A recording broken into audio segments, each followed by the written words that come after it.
கட்சி பலப்படுத்தணும். மீண்டும் அம்மாவுடைய ஆட்சி கண்டிப்பா தமிழ்நாட்டில் அமைய வேண்டும்.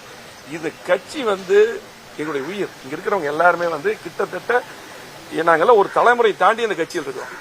புரிஞ்சுது. எம்ஜிஆர் கட்சி ஆரம்பிக்கும் போது இருந்து எங்களுடைய தந்தை எல்லாம் விஜயபாஸ்கர் தந்தை, தங்கமணி தந்தை, சி வி சண்முகனுடைய தந்தை, எல்லாரும் இங்க இருக்கிறவங்க எல்லாமே ஆரம்பத்திலிருந்து இந்த கட்சிக்காக இருந்தவங்க. கட்சி எங்க உயிர் மூச்சு.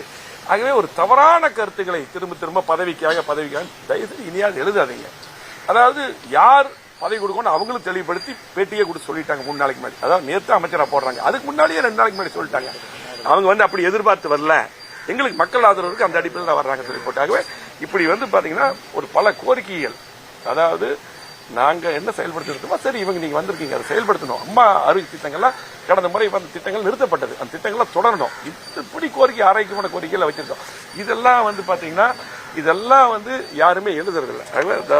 ஆகவே பாத்தீங்கன்னா தயவு செஞ்சு இனியாவது பாத்தீங்கன்னா கண்டிப்பாக நீங்க மீண்டும் அம்மாவுடைய ஆட்சி அமைய எங்களை பொறுத்தளவுக்கு, நாங்க கட்சியை பொறுத்தளவுக்கு எந்த காலத்தில் அன்னைக்கு சொல்லியிருக்கோம், எங்களுக்கு உடைக்கவோ பிரிக்கவோ அந்த எண்ணமெல்லாம் கிடையாது.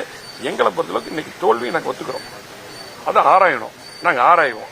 அதே போல பாத்தீங்கன்னா மீண்டும் அம்மாவுடைய ஆட்சி மீண்டும் தமிழகத்தில் வருவதற்கு, அதிமுக ஆட்சி கொண்டு வருவதற்கு, பிரச்சனை எம்ஜிஆருடைய ஆட்சி கொண்டு வருவதற்கு நாங்கள் பாடுபடுவோம்.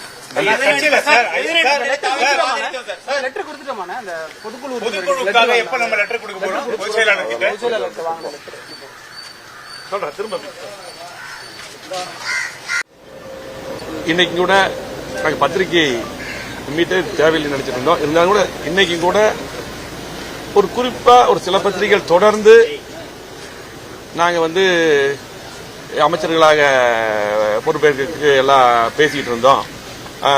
ஏமாற்றம் சொல்லி போட்டு தொடர்ந்து அதை எழுதிட்டு இருக்காங்க. இன்னைக்கு கூட குறிப்பா தினகரன், சன் டிவி போன்ற பத்திரிகைகள் மிகைப்படுத்தி தினமும் இந்த நியூஸை போட்டு இருக்காங்க.